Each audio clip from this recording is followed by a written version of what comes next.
The scenes credits for everybody that's gonna be tuning Oh, in. thank you, thank you. All right. Thank you. I know you can tell how stressed Yeah. out I am. Okay. Okay.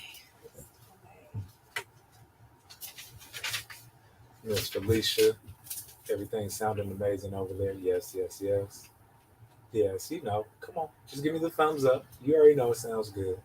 You know this voice over this mic sounds amazing. Oh, now you want to go up. Oh, okay. Now you just want to be. Oh, okay. You give me a thumbs up. Oh, okay. Tell us what you did today, Meres-Sia, so we get your sound. What I did today, I had a smoothie. Uh-huh. I got dressed, put on some jeans. So you keep on. Boom. Oh, that's right. Thank you. Put on some jeans that I couldn't put on before I started working out with Who got you in them jeans Cat like that? Fitness. Save it for the show. Save it for the show. I know, that's right. Come on now. Going down. I braided this Okay, hair. we got you. Yeah, That's your Spicy Dreams, man, financial plan, testing. Am I good? Yeah. I No love it. question. Yeah, Yes. I already know your level.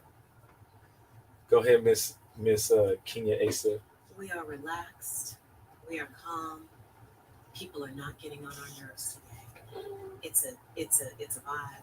It's all good. It's always a vibe. It's all good. And that smoothie was good, or that sauce was good. We're gonna talk about that on there. Yes. That's gonna be tradition. Before every show, we're gonna raise the frequency. I just need you to bring my order in. I need it today. Yes. All right. When we going, Miss Felicia? At 20? We're gonna go at 12:20? Okay. 12:20, we're gonna get this party going. Ooh, y'all fired up? I feel the energy just vibrating through this room, Do y'all. we have a fellow author in the building? Oh, come on. Who else is an author? Me. Oh my I'm an goodness. author. I'm a future author. I got a book in the making. In his head. It's I coming. do. It's coming. The book is here. Yeah, mine is already here. So. Uh-oh. So you're discrediting my book because I'm it's in my absolutely head and not on paper? Nope, because paper is just a social construct. Ooh, Okay, come on. so- Let's break it down. These man-made creations like time. Time Okay. doesn't exist. That's right. You are already an author. 15 seconds. Can everybody be quiet in the studio? We have 10 seconds. All right. Go. 3, 2, 1.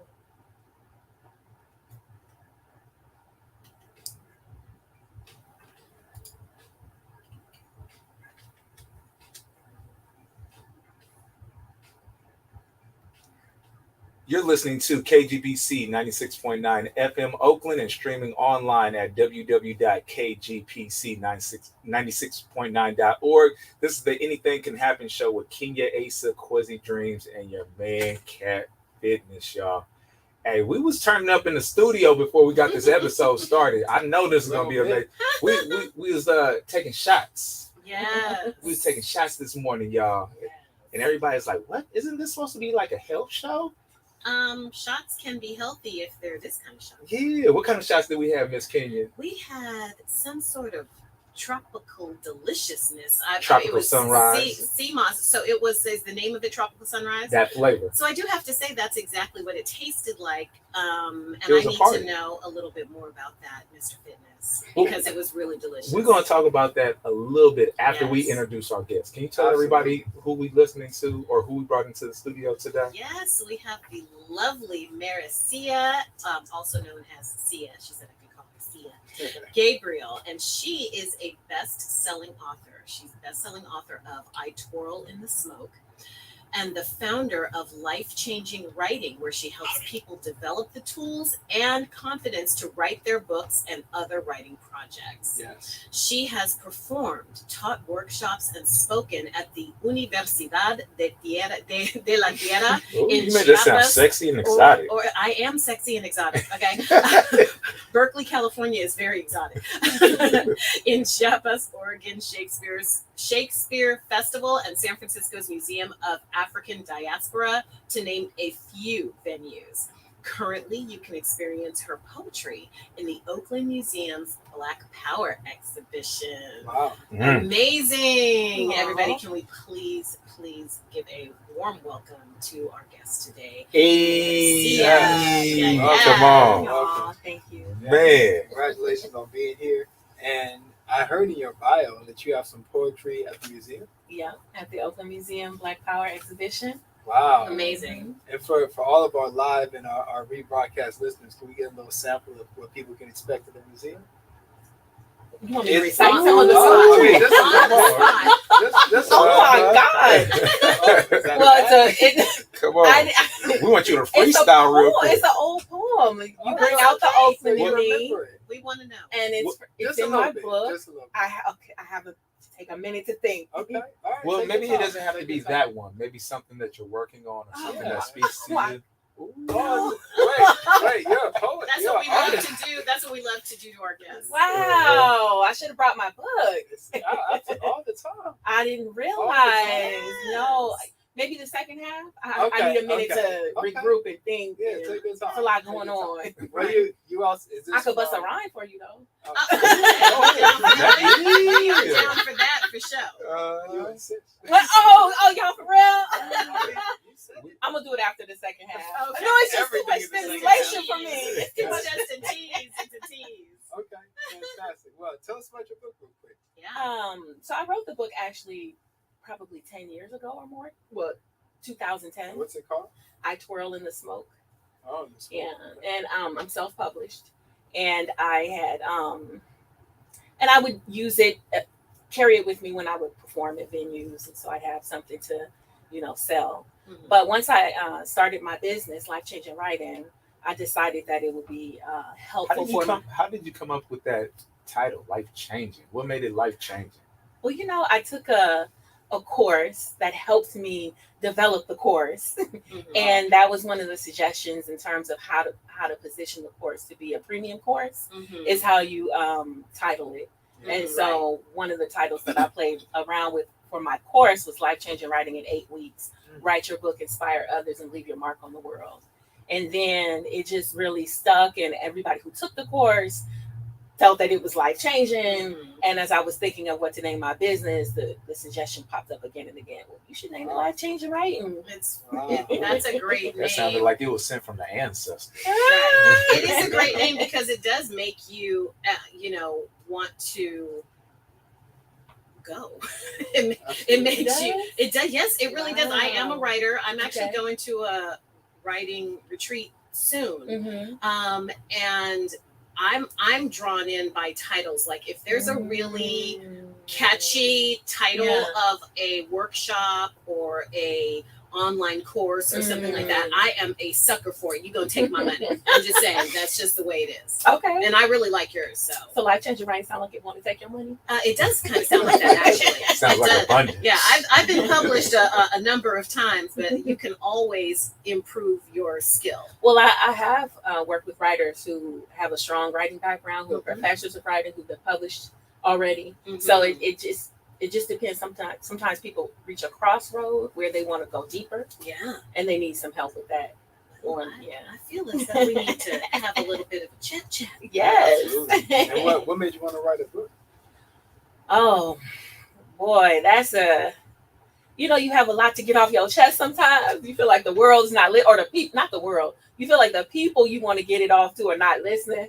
Mm. Some stories you want to get out, and some healing you need to take place. And I kept, reaching these impasses, and I was like, you know what, let me just write a book so I can get it out. And initially I imagined, have these romantic ideas. Oh, I'm going to write a novel, but I had 2 small children. So you was going to write a love story at first? It is still kind of a love story in Oh, a it is? way. I want to but- know Was what it- was it's it- about. Is because it a lot of fiction, women- nonfiction? I want to know more about it. Well, Yeah. no. I'm just going to say this real quick. Growing up, a lot of girls or a lot of women that I was around always those love stories with the brothers that had secret relationships. Oh, not and that. stuff. But that's what I'm saying. That's a lot of people are into that. Yeah. That You know doesn't what I'm sound like a love story. Well, I'm just But saying. some Sounds more people- like a hate story. It's some It'd be people's like- love story. It'd be like the big chocolate brother that's the mailman, walked up to the Listen, door. you had me at Big Chocolate Brother. I I'm just saying, these are the books that were like circulating. I forget, it was like the late 90s. So And you're everybody talking was about reading. Black romance novels and erotica and all that. Yeah. Yeah. So I am a published erotica author. Oh, okay. Ooh, I'm Uh-oh, you got But- some books out there. Right, but you're right about the '90s cat and the Black romance novels. That's why I have a Black romance novel. I'm actually about halfway through with it because those things are people want something light sometimes. You know, sometimes people want something that's not so smart, Right. and I can do that. Yeah.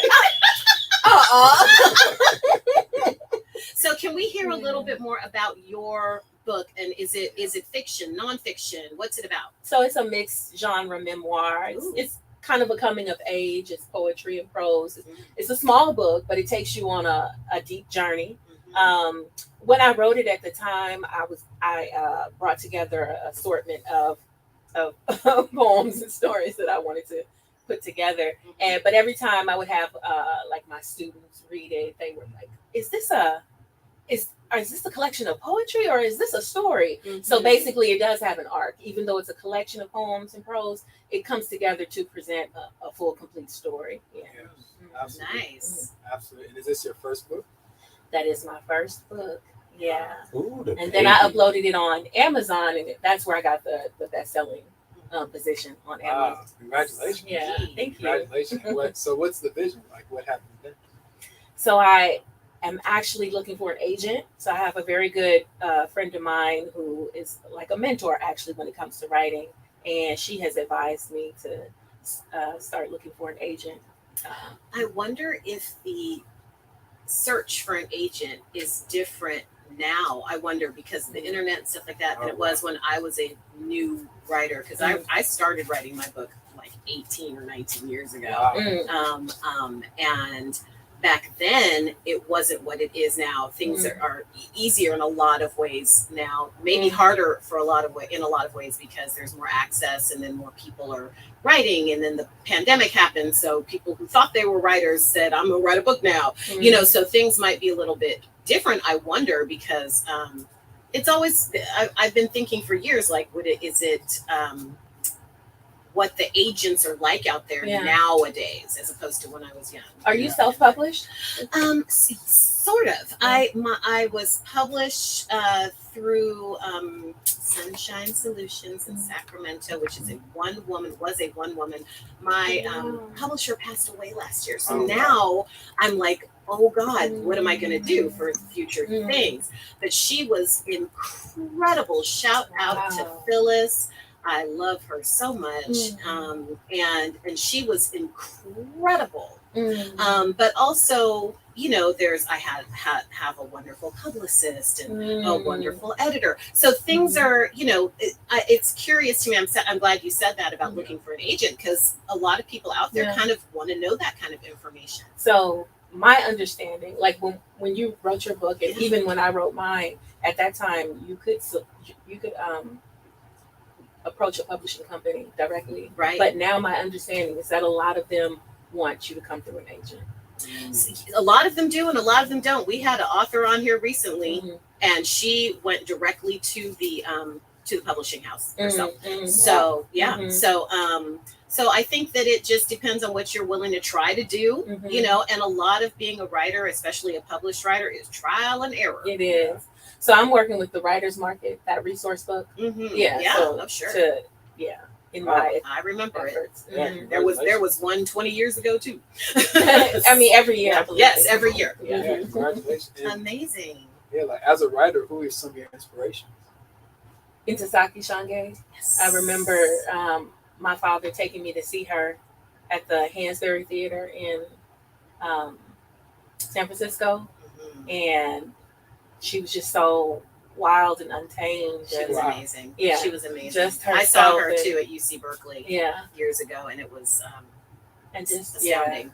So I've read a few of her books, and obviously I love Toni Morrison, some of her work. What's interesting, I even have to laugh at this about myself. I'll have favorite authors, but I will not have read their whole catalog. I may have read one book or two books, but I'll follow them, and they'll be my favorite author because of the way they speak, what they speak about, what they represent. So it's more than just their body of work, it's also who they are. That's how I am with bell hooks. Yeah. It really is. That's how I am with bell hooks. Exactly the same. I have all her books. I think I've read like a page or two. Right.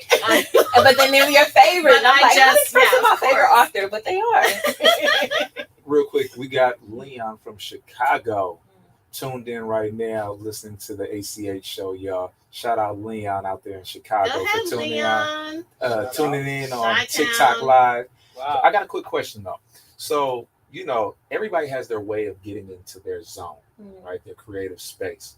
What is one of the things what do you do on a regular basis? Like, do you have a routine that gets you in your creative space that allows you to write and just, work at your highest self? Well, I mean, journaling is important, but one thing that I teach is to actually write, to do the writing and not wait for the motivation. There's a lot of people who have a fantasy that to be an artist, you have to be moody and you have to wait for inspiration to strike. And I really approach it that a professional writer doesn't wait for inspiration. You create the inspiration.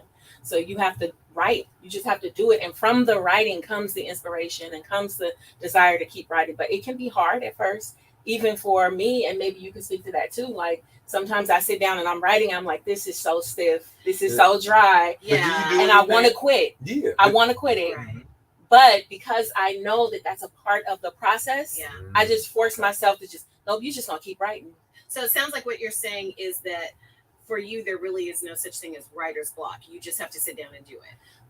I acknowledge that people are experiencing blocks. Yeah. And I do help people understand what those blocks are and how to get over them. Mm-hmm. But essentially, I don't claim writer's block because I do know how to get over them and I understand what it is. It's me limiting myself because I feel I'm judging my work. Mm-hmm. And so I help people understand what it is they're judging and how to get over that judgment and the practice of getting over that judgment again and again and again. It's a continuous battle, right? There's people who are celebrated authors who, as we see this in any field, when people have accomplishments and then they're like, well, how can I possibly do the next thing in a way that other people will enjoy it again? And that can block them. That's so true. I read about Elizabeth Gilbert. I actually saw one of her TED Talks where she was talking about the fear of after, what's her big, huge book? The one that Julia Roberts played in the movie, and she traveled all over. Yes. So Elizabeth Gilbert did have a TED Talk where she talked about kind of a little bit of the fear of Eat, Pray, Love was so incredibly gigantic. Yeah. That then she was like, oh my God, I am never going to ever have that kind of success again. How does he speak that way? Well, but I mean, I don't know if that's necessarily a bad thing because because first of all, if you have that one big one, you're lucky, but then the next one doesn't have to be in competition with the first one. It just has to be impactful, or you have to be feeling like you're saying whatever it is you want to say and like you're getting your point across.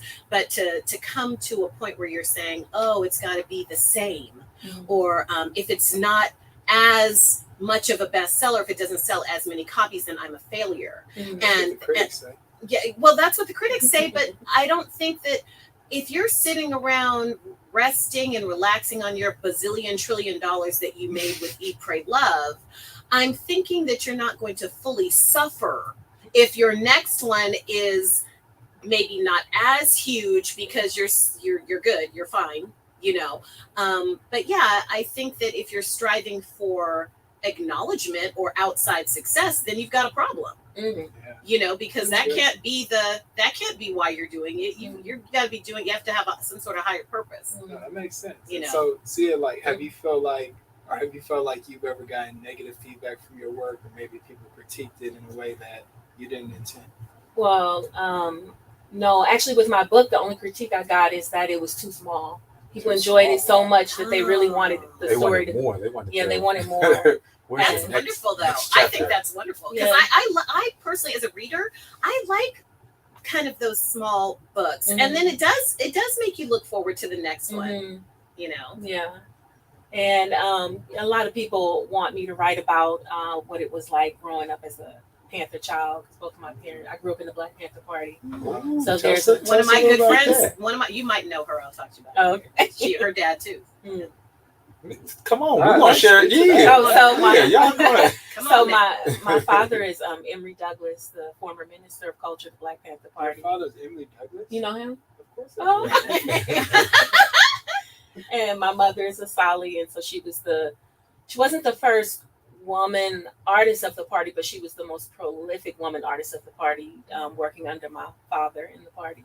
Yeah, like basically, if y'all know what Emory Douglas is, all the imagery you see of the Black Panthers, he created that. Most of it, Right? yep, He yep, created most of that it. imagery that Mhm. we see now in this generation. Mhm. That came from Emory Douglas. Mm-hmm, mm-hmm. Amazing. Wow. Wow. That's a big deal. Yeah, it is. And so that's a story I'm learning to unpack. I was joking with a friend that I might have to get a coach and a therapist to help me unpack that Yeah, so that I can that's write about it. But How was it back then, though? You know, with everything that was going on and how the Black Panther Party was getting dismantled and everything. Yeah. yeah. So, like, from your perspective, what did you see your parents go through? Well, the party ended like I was around 5, and then there was still Oh, you summer were school. young. Yeah, there was still summer school for the next 2 or 3 years that I would go to. My father stayed to the very end, and my mother left when I was around 2. But really, I would say that it was my grandmother who brought normalcy to my life, because she was the one who would go and pick me up. Because we had collective living situations, Yeah. so she would come and pick me up, and she would make sure I had my birthday parties and make sure I had my individual attention and got the care that I needed as It took a village. Wow, that's her and intense. my aunt. Yeah, Okay, so you were pretty. I mean, now we hear about like the free breakfast programs and Right. just the different thing like Mhm. ambulances and things like that they Mhm. provided. Like, do you remember any of that, or was that? I was in the I was in the daycare, and when I went to the summer school, I guess that might be a summer version of the school that they offered. I mean, I have some memories of people being around me. I remember being at like visiting the group facility where children lived, and I have some memories of being in the daycare. Right. Yeah. Yeah, it was probably pretty vague. Mhm. Really young. Right. Like I've met Fred Hampton. I met Fred Hampton's son, Fred Mhm. Hampton Jr. He's been out here to Oakland a few times. Mhm. So he has like similar story because he was like, if y'all seen the movie, he was in his mother's womb when Yeah. Fred Hampton was murdered. Yeah. So he was super, but of course like he hears the stories and all those things. Yeah. So that's pretty powerful. Yeah. Like, was that would you say that was a positive experience, or was it like more difficult or traumatic, or how, like, what are those moments like as a kid? I don't yet classify it as positive or negative, but there's just a lot to unpack because, and I think that in general, when both your parents are activists, your parents are fighting for the people, and then you're like, well, who am I? Am I the people, or Absolutely, because you're not actually a focus, right? And so for me, what it actually did for me was it kind of made me like redefine what revolution is, and while what they were fighting for was important, and I don't take that away, I think it's equally important to honor those who've kept their families intact, who spend time with their children, who are emotionally available for their children, who just work a regular job or have a business.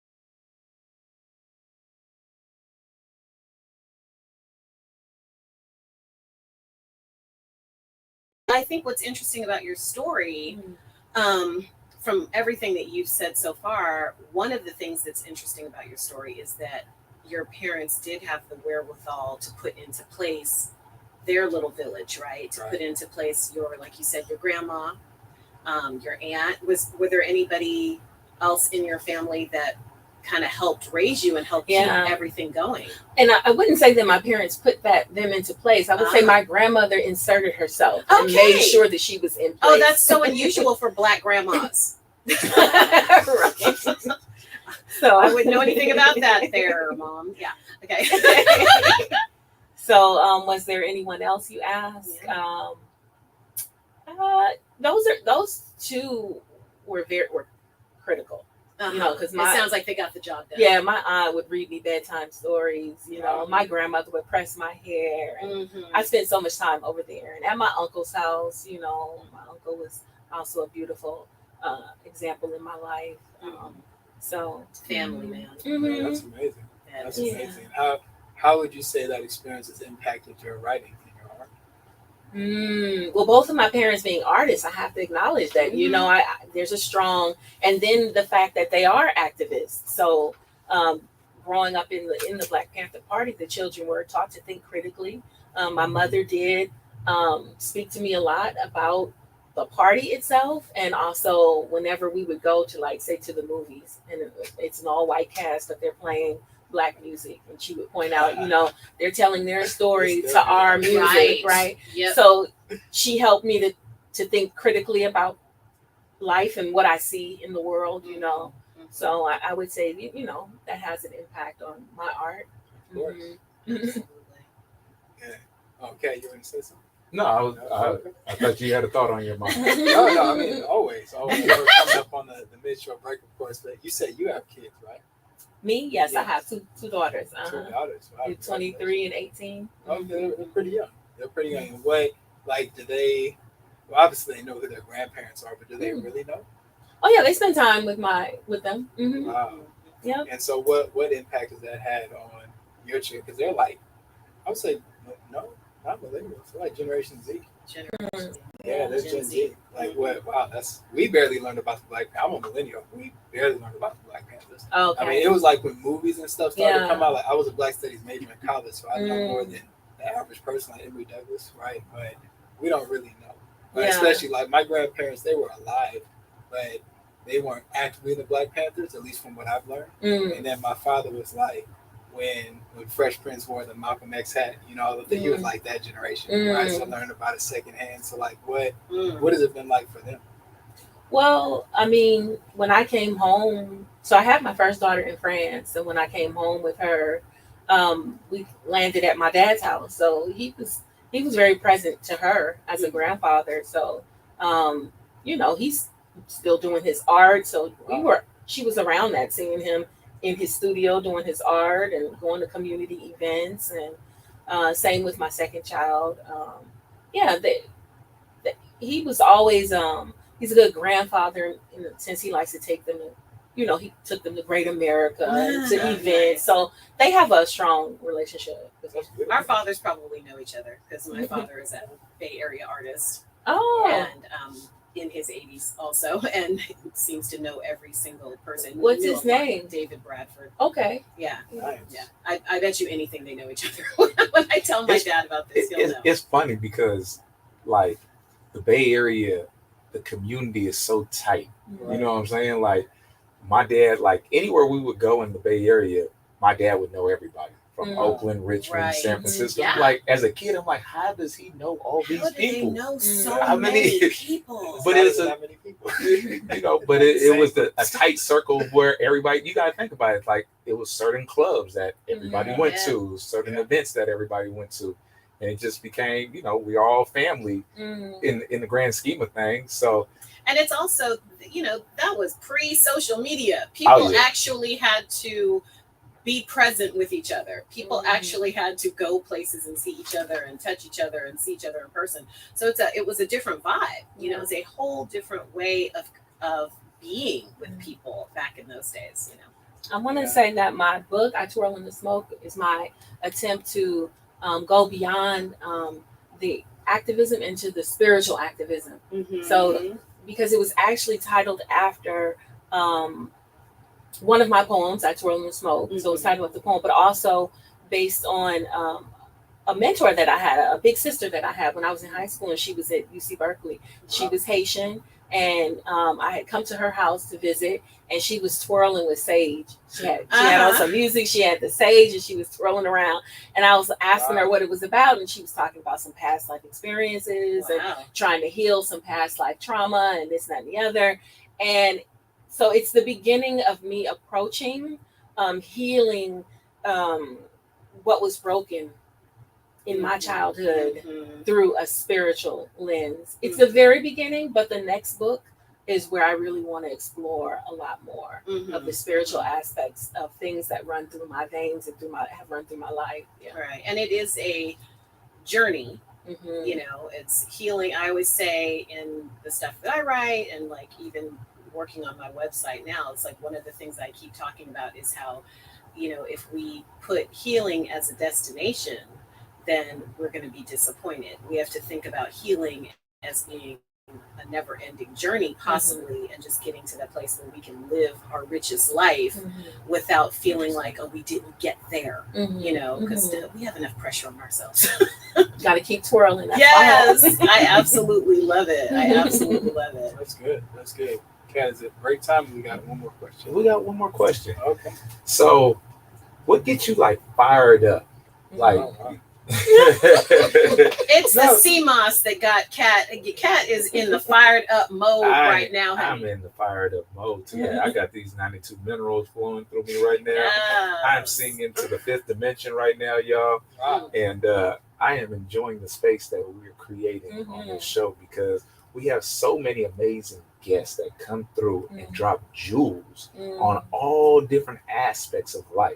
And I feel that everything that you've given our viewers is, man, jewel after jewel of history, actual history of the the real, you lived it. It's so funny how, you know, we go through life and we're living history now, right? This is part of history, like the whole COVID and everything that's going on at this point, but we don't look at it as history, right? Just like when you were that 5-year-old girl, you were living history, but you were just a kid. You were just enjoying the space that you were in. But now that you have time to go back and reflect on it, you're like, wow, I did run into all these people. These were, you know, what my parents actually contributed to history and the Bay Area and just lifestyle, period. You know what I mean? Like, those things are huge.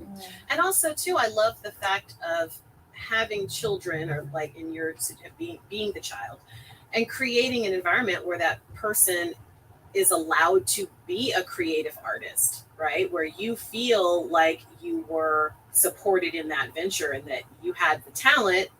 And this, I could be making all this up in my head, but you have creative parents, and you ended up being a creative artist yourself.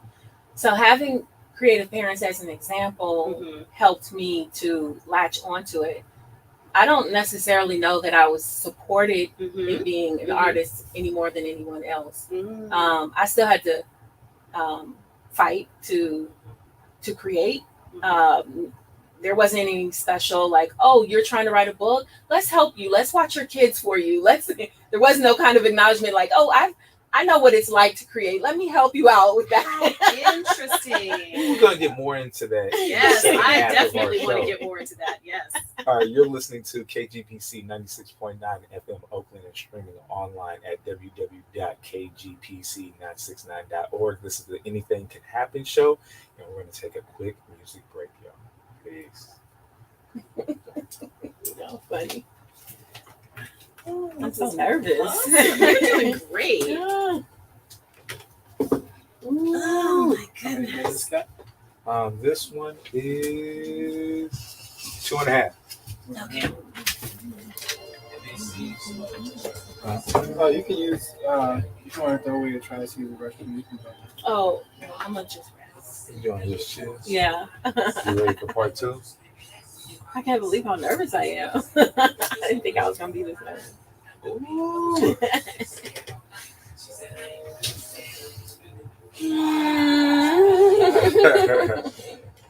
For being nervous, you cannot tell. You know know what I'm saying? Oh, okay. Yeah. Just let it flow through you. Whatever message you're here to give to people, just let it flow. Okay.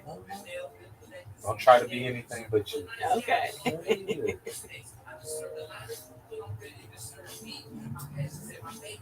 Go back to where you say y'all was in Paris or France.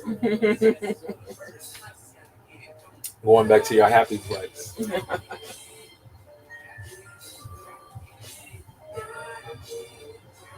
Shoot, we only got 20 more minutes.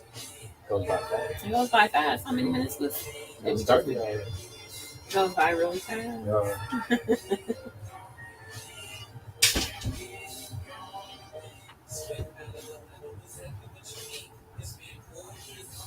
Quasi, stop slamming doors. You gonna bring us back from commercial break? I mean, the music break? We got like a minute.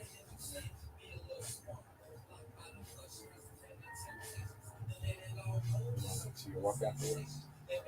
No, she couldn't do it afterwards. We'll run some errands.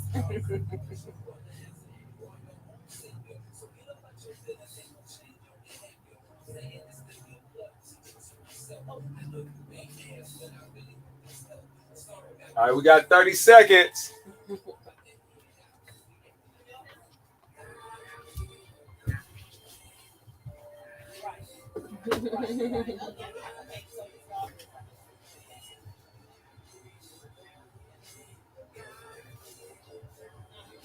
We got 15. All right, I gotta go. Bye.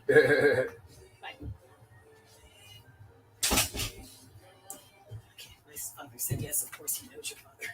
Oh, didn't you talk to your dad? Yeah. What's up, y'all? This is Quest of Dreams on the Anything Can Happen show. You're listening to Cat Fitness, Ruby Envy, and our amazing guest, author of I Twirl in the Smoke, and also daughter of Emory Douglas. Sia is in the building. Welcome again for the second half of the show. So in the first half, we talked about a few things like your book, obviously, and your upbringing, being daughter of Black Panthers. Amazing history. But I know Kenya got some confirmation during our mid-show break that she wants to share with the audience. No, I wasn't even thinking about sharing with the audience, but Okay. but I will. Breaking news. Yeah, because my father also is an artist here in the Bay Area, David Bradford, and I was talking to him about something totally separate just now, but I said, oh, the guest on our show today, her father was Henry Douglas. Do you know him? And he was like, yeah, of course I do. Of course I do. He was like, and I don't think he knew him really, really well, but he said, yeah, I know, I for sure know his art. They definitely cross paths. Of course, Cool, yeah. You know what I'm saying? Yeah. And being, considering the climate and the history, and even that, what was that movie called? Judas and the Black Messiah? Oh, Is that the name? Like, have you been able to get or just leverage that history in order to help to expand like your vision and the things that you're sharing? What do you mean? So, like doing interviews, it's a big deal. Being daughter of Black Panthers, like you're like living history, right? So Yeah. like, has anybody ever reached out to like No. have you on an article? So when they did when the Oakland Museum, when the Oakland Museum did their Black Panther reunion exhibit, yeah. So I think it was my mother who shared with them that I was an author, and so they had interviewed her. Then they invited me and they interviewed me, and that's how I then wound up in the exhibit. And then also there was a musical Party People, and based on some events of the Black Panther Party, and that's how I was able to go to the Oregon Shakespeare Festival and participate in their events there. So in that sense, but that was also related to my parents doing some work with an organization, and then that organization is, let's bring in your daughter for one reason or another. Yeah. But on my own merit, no one has reached out to me as a Panther Cub to say, hey, I want to interview you and find out what it's like. In fact, Panther Cub's story is ignored. Right? Interesting. Yeah. There's some cubs until today. There are some cubs that I speak with, and we talk about, what our childhood was like, and we find the similarities. And sounds intense. yeah, it was That'll be a dope book to put together? I Like mean, all the I Cubs was coming thinking together. the same thing. A collaboration Yeah. between the Cubs. Oh Will my she do it, though, is goodness. the question. 'Cause that would be hot. It would be hot. It Yeah. really would That be. would definitely be a bestseller. We just saying, you know, you heard it here on the ACH Just show. saying. First revealed on the ACH show. So, Go go ahead, brother. Go ahead, Going brother. back I to, got it. I twirl in the smoke, right? I twirl in the smoke. So I know you talked about some of your inspiration. You could remind people like what inspired you to write that book, because that was something that people might not have caught. But please share. You know, you get an angst, you have an urge to really communicate something, and for one reason or another, I just felt like it's not being heard. I'm not communicating it in a way that it can be heard for whoever I was trying to get it heard to.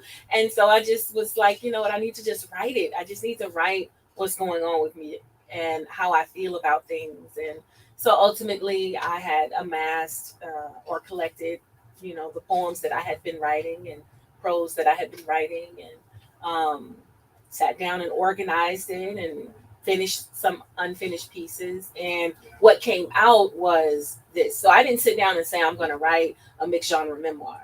That's what came out of it. And I was like, oh, okay, that's the story that I've been wanting to By tell. mixed genre, do you mean it's some poetry and some storytelling? Okay. Yeah. So And I there's know even an interview in the back. Nice. I know earlier in the show you said it was influenced very spiritually. Can you kind of elaborate on that? What was like the spiritual connection with those stories? So the I Twirl in the Smoke, ultimately the smoke is, you know, smoke being something that obscures your vision.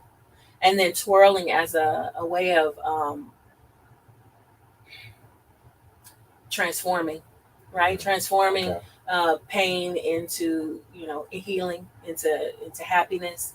So the twirling is the symbol of transformation, and the smoke being symbolic of something that obscures your vision and how to get through those times when you can't see through. Just twirl, just move, keep moving. And it was also, the twirling is also, you see the whirling dervishes, and they twirl as a form of meditation and healing. You find twirling in a lot of cultures, actually. In Nigeria, there's some cultures where twirling takes place in certain ceremonies. So I started researching. Once I came up with it, then I work backwards, right? I come up with the creative thing, and then I research it, because I'm like, it came from somewhere. Let me see where this came from. Where's the source? Where are we gonna find that That's source? really interesting, because I never thought of that ever, about twirling as being something that multiple cultures do. And what I found really inspirational about that is like, it's so many times in your life that things are going to impact you. You can't see through it, right? But just keep on moving forward. You know what I'm saying? And you're going to find your path. You're going to find the reason why you were where you were at that particular time. You know what I'm saying? So don't be stagnant. Don't be stagnant. Don't be stagnant. Just keep it pushing. I have a question as a mom. Are your children artists as well? They are. They are. What do they do?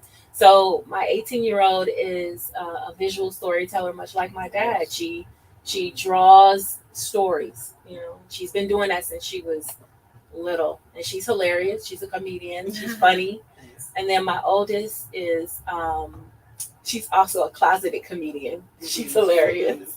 She's a singer. They both can sing very well. You said you could sing earlier in the show too. Is it? You just I recall her saying that she was going to bless us with a little free marketing. little something. Not to put any pressure or no pressure or anything. It is the second half of the show. It is the second, and it's the beginning of the second half though, Quezzy. She might need a moment. Let me do a little. Keep giving her escape routes. So I used to be in a rap group in high school. Okay. But Andre, he was the last emperor, and Joe was the renegade Lord SJ. Oh my goodness! Okay. Yes, And we yes. had a manager, and we did shows. Wow. We shot the demo. Okay. Let's bust And a then, freestyle. just like now, I was always shy. Oh. So shy. But Hey, but you know what? You're amongst friends. This is a supportive Yeah. environment. Almost Go just ahead going. and ignore our 5 million oh, listeners. Lord. And yes. Some want to test me. I take it for blessings. They think that I'm dope.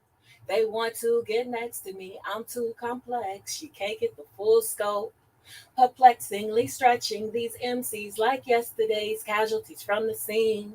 I try to alert them, coroner's reports, and my name is grabbed on the spleen. Yes! Come on. Okay. Love it. That was beautiful. That's what I'm talking Okay, about. so do you still perform, or you're just writing? Perform, you mean rhymes or Yeah, just rhymes or poetry? Or I mean, I'll perform poetry and I'll perform anytime I'm asked. You can find some of my performances on. Well, my performance in Mexico is on YouTube. Meres-Sia in Chiapas. You should see that. That was a really nice performance of poetry. Great. But I don't perform rap. Yeah, Okay. I'm trying to figure out how to include it actually in the next thing that I want to write, the next book. Oh, for sure. Because it's such a critical part of who I am. Yeah. And I'm kind of mad because Issa Rae just came out with that rap show about the girl rapping. She beat me to the punch. I don't know if you guys know. No. Yeah, so it's I coming didn't out know on that. HBO Max. What? And I was like, dang, she beat me to the punch. But you know what? Mine's still going to be different. Right. Mine is a girl from Oakland. Okay. Mine really happened. I don't know if that did. So Oh, so I didn't even know that. So thank you for letting us know a little bit about what's going on out there that we didn't know. And what's the story behind your name? So Meres and Sia are two names from ancient Egypt. So Meres means beloved and Sia means one with insight. And it's a name that I honored myself with. Maybe shortly before I wrote my book, not too long before I wrote my book, yeah. Again, in the same vein of why I wrote my book is why I changed my name. There was a need for me to feel to claim honor and to claim these traits in my life that I didn't feel were being acknowledged by people who were important to me. What led you to those names? So there was actually someone who was a mentor to me and who had changed his name, and he had offered a book and suggested, and I saw those two names and I loved what beloved and I loved what they meant. Beloved, one with insight. So I put them together. I created my name. It's Just beautiful. as Black people It's do, right? beautiful. We always create names. Have Thank you, you. True. Have you traveled to Egypt? Or Kenya? I have not even stepped foot on the continent of Africa. Yeah, Oh, right. I know. I've been to other places, but you I and haven't Kat, been man. there You and yet. Kat need to get on it. Man. Y'all have Me and been? Fuzzy, oh yes. Oh, yes. wow. We Yeah. frequently talk All about the time. yes. Yeah. Game changer. It'll change your work. Yeah. I'm dying to go. Change your life. Yes, absolutely. Mhm. So, what chapter of this new story of your life do you feel like you're in right now? Like, Mhm. what story are you writing right now? Are you In speaking? your personal Oh, life. in my personal Yeah, life. in your personal life. Enter Cat Fitness. Okay. Come on now. Let us So I am reclaiming my health and vitality. Wanting to go into the second half. I guess the second half of my life. I'm 48, so wanting to go into my 50s with strength and flexibility and endurance. And so I've been training with Kat. How's that experience been? It's been Our viewers absolutely are very amazing. curious. No, it's been absolutely amazing because he also, at the end of workouts, he'll ask us what we're grateful for, what we're proud about. I'm exercising with a group of women who are amazing, who keep me, how do you say, like they raise the bar, Sure. Sure. And in having that group of women, I'm now feeling that I'm bonded with a new group of women, and I really enjoy that and I love that. So Your workout crew, shout out Christina and Sierra and your team out there. All right, It was all right, neat. ladies. Yeah. Love it. Congratulations. And I just wanted to say thank you. Shout out to Aisha too for bringing me to you. She was the connection. So Yeah. Nice from Be Imaginative. yeah, exactly. Yes. And we Friend of the collaborate a show. lot. Be imaginative, me and Aisha. She's Yeah. been great. Yeah. And how did y'all connect? Aisha and I? Yeah. We actually connected as educators a long time ago, although she's a lot younger than me. She had someone brought her up to the campus where I was teaching. Wow. And we hit it off there. And then once she created Be Imaginative, she invited me to give writing workshops to the mothers that she works with. And so I've done that a few times. And then I did a workshop for her teen retreat. And yeah, and we just be kicking it and having a heck of fun, laughing and joking and saying crazy stuff. Yes. Okay. So can I ask you on that same vein of kind of the fitness portion of it, what have you seen just in your own body, your own well-being, and your own energy? What has come? And I do want to know, what was your movement and fitness level prior to working with Kat? Were you moving at all, or were you at like a 0 to 10? So I've worked out a lot in my life, but I had become very sedentary. And also in 2012, when I went to Mexico, I got typhoid fever. Oh, I had that too in Ghana. How exciting! Typhoid, team typhoid. I don't know if you had this experience, but even though they said it was out of my system, I still would have, like, my body would lock up. It just wasn't. It wasn't out of my system, even though they said it was. I was a child. I was only like 11. Oh, okay. So yeah. I basically was having health problems, physical fitness problems after that. And then my life was very sedentary with teaching. It wasn't moving as much as I needed to and wanted to. So I worked, but I had trained capoeira before. I love capoeira, and my goal was to get back to capoeira in a way that was healthy and strong for me. Ooh, capoeira is no joke. I know, it's hard. And I was tired of stopping and going back and it's just being hecka hard. Right. And I was like, I gotta get in shape. And so I have worked with other trainers that were wonderful and great. At the time that I met Kat, it was a complete blessing because let's see. So you asked what was my fitness level. I want to say with my previous trainer, I had gotten to finally being able to, like, bend my knees and go down. Like, that's how bad things had gotten to where I couldn't even. So then with Kat, I'm now,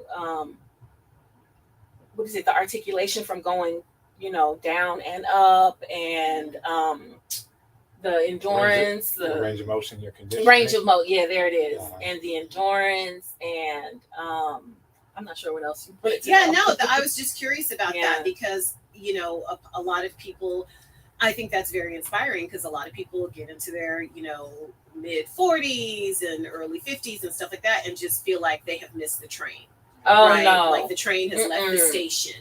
And the truth, of course, I'm a yoga teacher, so I definitely know that the truth of the matter is that's absolutely doesn't have to be true. Right. It certainly can be true, but it does not. No, I plan to work out for the rest of my life. Yeah. Good for you. Yeah, I would see my grandmother jumping rope in the kitchen when I was little, and she was like 60, 70. She was still trying to exercise and get in shape.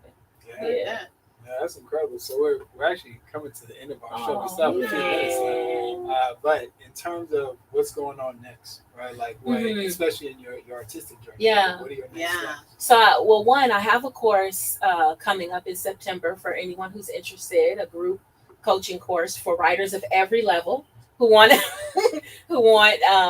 need some hand holding or just some, a little bit of help and push and nudge for their project.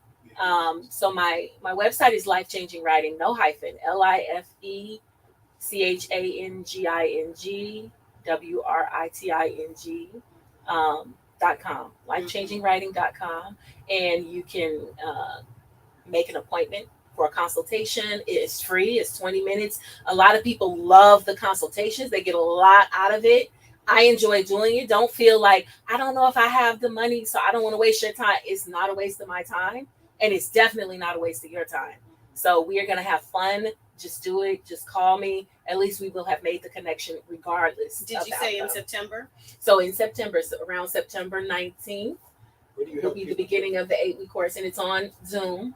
So I've had clients from all over the world. I have one client signed up. She's from England. I've had a couple of clients from England and all over the country. I've had workshops with clients from this. So this is a course, but I've done like one-off workshops and have people calling in from Senegal, Tunisia, Malaysia. Like it is fun, connecting with. Can I people. ask you, what are some of the challenges that some of your students, clients, Yeah. whatever, what are some of the challenges that they are facing that makes them want to come Yeah. to get your help? That's a good idea. Because I really Talk about feel that. like as a writer, I feel like there are so many people out there who are potential writers who are intimidated by something. Right. You know, I and just so don't know where to start. I Don't- really yeah, don't. I maybe. want to write a book. Yeah. I just don't. What do I do? Like, So- how do I create my chapters? That Right, yeah. so that's a big one. Some people Yeah. are like, I don't know talk where to people about start. that too. I'm a coach, though. I have, interestingly, I have some clients who don't even want to write a book. I've had visual artists in the program as well. But where do I start? It is a big one. yeah. Some others are having anxiety. They've done it before. They know where to start or how to start, but maybe this particular project has a special place in their heart and it's too close. So they have some Yes. anxiety. Some people have come because they didn't necessarily weren't sure if they wanted to write a book, but they wanted to be in a writing community with people of color. My group is open to everyone, but it is a culturally sensitive group, and I do prioritize the experience of, the Black experience, but also if you are not Black but you can relate to being around people who are Black, you're going to enjoy that. But I've had people who are Indian, white, Peruvian. One group was so fun. We had so many accents. We had so many We had one woman who was from Peru. She had a strong Spanish accent. Two who were from England, and then the rest of us having American English accents. Right. And it took us a minute to get adjusted, and so it was just really fun. So everybody, I shouldn't say that I necessarily prioritize the Black experience. That's my experience. Yeah. But as a client, your experience is going to be prioritized. Right. You will feel comfortable in my course if you are comfortable around Black people. However, Got it. Yeah. It's powerful. Yeah. It's powerful. And I say that because I created my course because that's actually one of the issues, is that a lot of Black people can't find spaces where they can be honored as writers, right? Even in these writing programs, I've been told, because I didn't get my master's and I got my master's in something else, but I've been told over and over again in these spaces, they're not getting honest critique of their work because they're being otherized. Can I please comment on that? Because a good friend of mine, I will not say his name because he'd probably be mad at me outing him, but he is an author. Now he's been writing a book for a while, and his work is so good. Okay, so good. And one of the complaints we were just messaging about this yesterday. One of the complaints that he had, I believe it was probably with his editor, is that she kept trying to correct his vernacular. Right. Yeah. And he's like, what is she thinking? And so maybe he needs a Black editor. I don't know I don't know who his editor is. Yeah. But I just think that is a thing out there, is it's instead of having somebody critique your grammar, right, when that is maybe a part of you, right, and a part of how you express yourself in this space, to, I don't know, find a group like maybe yours where the way you present is more honored and natural. Yeah, absolutely. And we also talk about those next steps of finding an editor, what to look for in an editor. And it's not necessarily that he needs a Black editor. I had a white editor. Me too. But she was wonderful. So was mine. Yeah. So it's not necessarily that, but sensitive, culturally sensitive. Someone, but also someone who's willing to listen to you and hear you. I learned a lot from my editor. Okay. Yeah. I learned a lot from my editor. So you heard it here first. Sign up for the class immediately. Yes. It starts in September, but drop your socials real quick. So I'm on IG at Life Changing Writing, Facebook at Life Changing Writing, and obviously my website, lifechangingwriting.com. Outstanding. So you heard it here first. Thank you so much to our guest Sia for coming in, talking about her book, I Twirl in the Smoke. Make sure you get it on Amazon, and also sign up for her writing class that starts in September at lifechangingwriting.com. This has been another incredible episode of the Anything Can Happen show. Definitely stay tuned. We got a lot more on the way. We'll see you next week. Peace. Make sure you like, subscribe, and share the video, y'all. Like, subscribe, comment, share. You already know what to do. All right. Peace. We'll see you next time.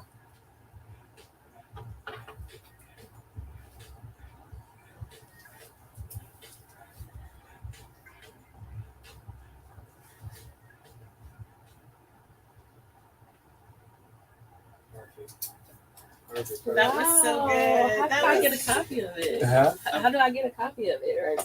Well, I it's wanna gonna. on the see radio. it. It's Oh. gonna be on the radio website. Oh, okay. KGPC Okay. 90 whatever. And it I'm is. gonna tag you on it. Say peace.